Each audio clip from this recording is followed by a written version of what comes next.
Why do you think it's important to spread your message to college students like those here at Towson tonight? Well, I look at college students like Towson students as the future. You all are the people who will help improve the world, change the world for a better way. And I mean, I feel like college also is a time where you're really figuring out certain things you may want to do in your life. You've had guidance and you already have accomplished something by making it to a university like Towson. But it's like college students all around the world is the future.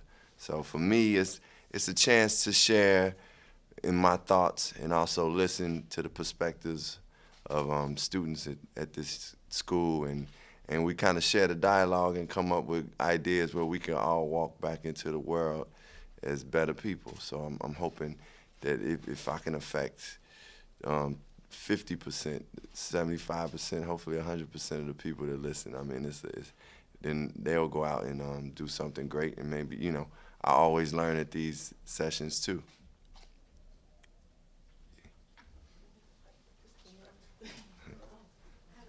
Yes. All right. Can you describe when you realized you wanted to be a part of hip hop, and that moment when you were like, I want to be, a hip hop artist? Well, I've been writing raps since I was like 12 years old. I loved, just what hip hop was about. It felt so relative to me as a young black man and growing up in Chicago, and just as a way of expression, I just felt really connected to it. As I was writing raps and going through high school, I was playing ball, playing basketball, and then it was a point where I heard Eric B. and Rakim. They had an album called Paid in Full, and for some reason that album and that era of hip hop made me say I want to be a rap artist professionally. Like, that's what I want to do. I want to be a rap star, and that was the turning point for me, like really wanting, because we would do it around the school. I rap in gym, and and like me and some of my guys, we had a group and we wanted to make records, but then that vision of saying, hey, I want to do this, as my dream, and this is my life, that I want to pursue a career. That's when it came during that time, Eric B. and Rakim. Yeah. Oh yes. Yeah. I'm a really big fan of good music, and I wanted to ask you, do you have any insight that you can share as far as just towards old school hip hop lovers, to be a little bit more open-minded to understanding that there are some up-and-coming younger rap artists that are really great? Yeah. It's funny, I was thinking about that today. I was like, that exact thought was like, I was like, people talk about, the funny part, I was thinking about the name French Montana, right? I was like, that's a cool name, like, just a dope name, like, and I was like, why are people really complaining about hip hop right now? Because it is some really talented artists out there, and they are innovating. They're not even sounding like artists from before, but they still carrying the tradition of quality ideas, whether it be Drake or whether it be Big Sean or Kendrick Lamar or J. Cole. And whether it be like songs that you just enjoy, from whether it's from 2 Chainz or, just songs that you like. You just like, hey, I like that song, it's fun.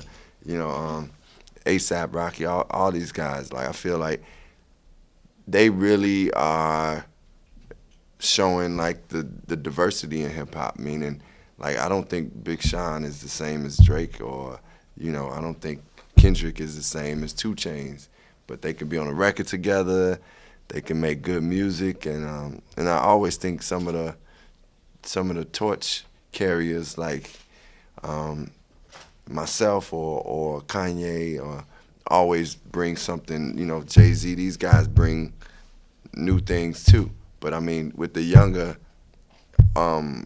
artists, I feel like a lot of young artists are doing some really quality music, got fresh names, and it's good. Hip hop is good to me. Thank you. Yeah. Oh yeah, I know you had your hand up. Yeah.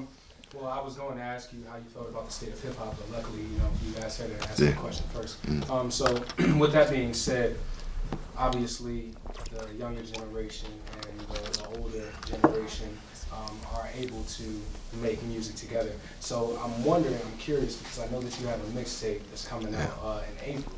Yeah. And I was wondering what collaborations you have on there, what production you have on there. Well, I mean, the mixtape is in the midst of being made.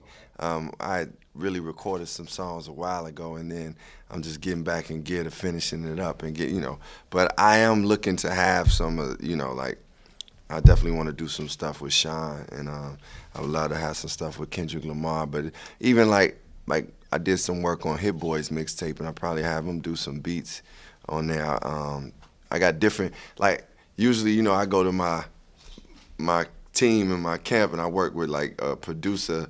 Like if I'm working with a producer, it's either on an album, it's gonna be one or two guys on that album. But with this mixtape, I'm definitely opening it up. And even with my new music, I'm opening it up to new producers. A producer named Camper that I really like, that's down with good music, and also Travis Scott is really dope. And so the mixtape is not done, but look for some fresh collaborations. Definitely some artists from the younger generation, just artists that may come from other genres of music too. Yeah, I don't know who was first, but I go with the lady, then I got you, then I got you. Okay. Oh, my question's kind of specific. I'm gonna just go this way. All right. Okay, so this question's kind of long. I'm going to forewarn you. But at dopevision.com, we believe in educating young minds via entertainment and culture. As you have been a very influential artist in the industry, and knowing that you are a parent to a teenager, what is the message that you most wish to convey to today's youth and young adults? The message I convey most is to do things with love. And that means, like, if you're pursuing your career, whether it be as a student, whether it be as an athlete, whether it be as an artist, musician, actor, painter, whatever it may be, if you do it with love, then you will bound to be doing it with success. And I mean, when I think about love, I talk about it like from operating. Like I always loved hip hop music, so that's one of the reasons why I thank God that I'm still creating music that could be relevant and be, poignant to younger generations. I have older people greet me on the airplane and be like they listen to my music, but I really believe it comes from God's blessings and the love that I have for the art, and that love is like. It's unconditional, really. I really do love it. Sometimes you get frustrated. Sometimes you can get tired. But when you really love something, you do it because you love it and you're passionate about it. And I always encourage young people to do things with love, like really pursue it with wholehearted love. Because anytime you're doing that, you're not putting out negative energy either. Like when you do things with love, even if you were like. If we were sitting somewhere and somebody did something disrespectful to you, if you tell them back with love, even if it's strong and firm, it's done with love. It's like you're not really inciting a fight. You like, look, I'm standing up for myself. I'm showing love for myself, and I'm gonna show love for you by telling you, look, don't do me like that no more. That ain't how it's going down. And it's just, but I think when you operate in that way. Everything turns out in a great way. So that's what I suggest to the youth. All right. Yes, sir. All right. I'm Baker from the Let's Make Radio Show at Towson. If you could headline your own tour, what 3 artists would you bring with you and why? Man, that's nice. I would definitely bring Nas, because Nas is one of those like people that has a catalog of just incredible music, and I'm a big fan of his music, and yeah, that would be somebody that I definitely would bring. Then I would also have like Kendrick Lamar out there, because I think I've seen him perform, and he does a great performance. He had a concept to what he was doing. The fans love him, and I think it's those genres or these artists really kind of align themselves up. Like Kendrick got something to say. So it would fit that same audience. Even though, don't get me wrong, I also like other genres. So maybe on my the second part of my tour, I would take like Radiohead or something, you know, like, 'cause I like Radiohead and I would love to do shows with them. But yeah, so I would be open to something like that. And then I think actually going out with Jay-Z would be fun too, because I did a show with him in Paris and we turned it up. It was live, man. It was real live. So that would be my part B tour. But the first instinct was Nas and Kendrick Lamar. So yeah. This might be a question you get a lot, but how did you determine your stage name? Or like, I mean, Common seems like common sense, but like, Yeah. how did you, as like an artist, come up with that? Like, what inspired you? I was thinking at the time I had a name. I was in college at Florida A&M, and I was rapping, and I had a name that was just kind of not fresh. It was the Black Poet Caden or something, and I was really just thinking of names that would fit me, that I really thought was creative, but I didn't want to go too abstract either. And you know, it was like one of those moments where I didn't have to think hard. It just like, you know, some thoughts come to you. You're like, man, that's it. And that's what I felt. I said, you know, I was just sitting around with my boys, and down south they would call marijuana Sensi, and I think somebody was mentioning sense, and I was like, man, common sense. That would be a dope name, like for me, like especially because my mother used to always be like, "You better use common sense, boy.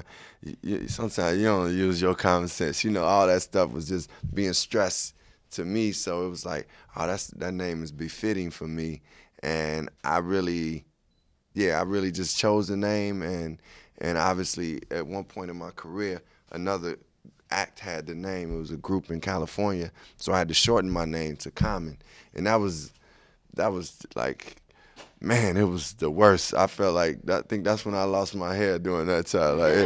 Cause I was just so stressed out. I was so stressed out. Like, oh man, like, cause when you choose a name for yourself, that's your name. Like, yo, I'm Common Sense. Like, this is it. And people was riding with that name. So then these other dudes talking about they common sense, and I understand they pain a little bit, cause people was coming to their shows thinking it was gonna be me. And when they get there and see this multicultural Jamaican band, they like, what is this? So anyway, I had to shorten the name to Common, and eventually, you know, it became, you know, like I started using that to my advantage by saying, yo, I am the voice for everyday people, for the common folk. So it just, you know, it ended up tying together, but Common Sense was the original choice of name, and that's where I came up with it. Yeah. Yes, sir. I have to get this question answered. Why did you pass on the Everything I Am beat? Man, I think, well, first of all, I passed up on a lot of good beats. Everything I Am, I heard him say, the song that Slum Village did with Selfish. I passed up on a couple other ones. But I think I would think back to why I passed up on that was probably because I had music that sounded like that already. So it's like sometimes we would be in the studio and Ye would make beats, and he would make a batch of beats, but some of them sound similar. So it's like I got one piano joint that sound like that, and another piano. I like making albums just that have all different colors to it, like different, like the roundness of who I am as an artist, as a human being. And I think, you know, I probably had beats that already sounded like that's why I passed up on it. And mind you, once you do pass up on it, it's immediately Ye is gonna take it and usually hop on it most of the time. That beat actually did probably sit around a little bit. So, and I walked in the studio, and that's when he came up with that lyric, like Common passed on this beat, I turned it to a jam. Yeah. I did. Go right here for the last question. You, ma'am. Okay. My question is, how has wearing the moniker of being known as the king of conscientious hip hop impacted your career? Has there been more pros or cons along your journey? I think initially it was like point blank. First of all, I came out as an artist that was like I had a 40 ounce on my first cover, and I was talking like I was saying calling women out their name and doing stuff, but that wasn't really like that was a part of who I was at that time. But I mean, I didn't mean no harm by it. Just let me say that I wasn't really trying to damage anybody's thoughts, but I was just like kind of reflection of my area and the music that influenced me and the people I was around and who I was. But as I grew and started feeling like I had a purpose to deliver in music, that was a very natural and like personal quest of mine to really like uplift people in the music. And when I started being known as being conscious, at first it was like I think I went through a stage like most people go through it, like being like kind of arrogant in your consciousness a little bit, like I'm knowing stuff and I know this and I know that. And I think as much as I never was really so separate from the hustler or the cat that grew up in in the hood, because I come from the south side of Chicago, so I wasn't that far removed, but I was just on my quest of trying to do something positive and gain knowledge, so it kind of felt like it was separate. So when I was first being known as that, I was kind of like didn't know how to accept it really. But then at one point I really pushed away from it, because I'm like, man, I realized that stigma of being called conscious was like, I mean, people expected you not to have fun. Like it was like I couldn't like talk to a girl and like flirt or nothing, or just do regular things that like any human being or any man might want to do. Like it was like I was being judged on a different level. But then I grew into it more and realized that as conscious as you may be, you're a human being, and I was around like people like I met with really like political people who did like Asada Shakur, who was a former Black Panther, and I just was around her and watched how much fun she was having with us. But I knew she stood for something, and it made me recognize that you got so many parts to who you are as a human being. You may be for the struggle, you may be a great student, you may be like a preacher, but that don't mean you don't sit down and have fun, and you might go have a drink with your friends and watch the game. So anyway, I eventually started embracing that because I recognized that I didn't have to live that for anybody else. That's just something that's the energy I put out there. And when I thought about artists that are known as being conscious throughout history, you look at Bob Marley, you look at Bob Dylan, you look at like KRS-One, you hearing Stevie Wonder, people that last throughout the years. These are conscious artists really, but and they still like were being themselves. So I embraced it now and have embraced it. But I mean, people don't really call me that as much no more, but I still, can embrace it. I do. I'll give her a last question because I know. Did you ask a question? Oh, yes. How did you get the inspiration for the Common Ground Foundation? I got the inspiration for Common Ground Foundation because growing up, I was blessed to have a great mother who was a teacher.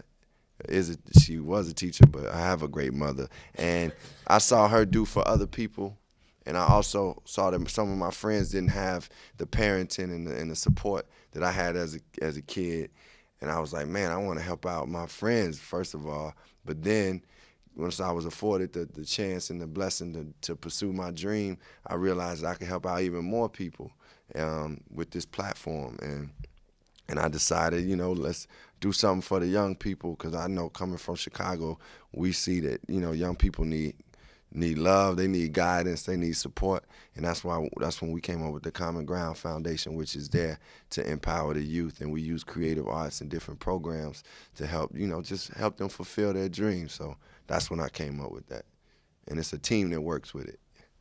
Yeah. All right. Thank you all for coming. Hey, thank you all. We appreciate it. Thank you.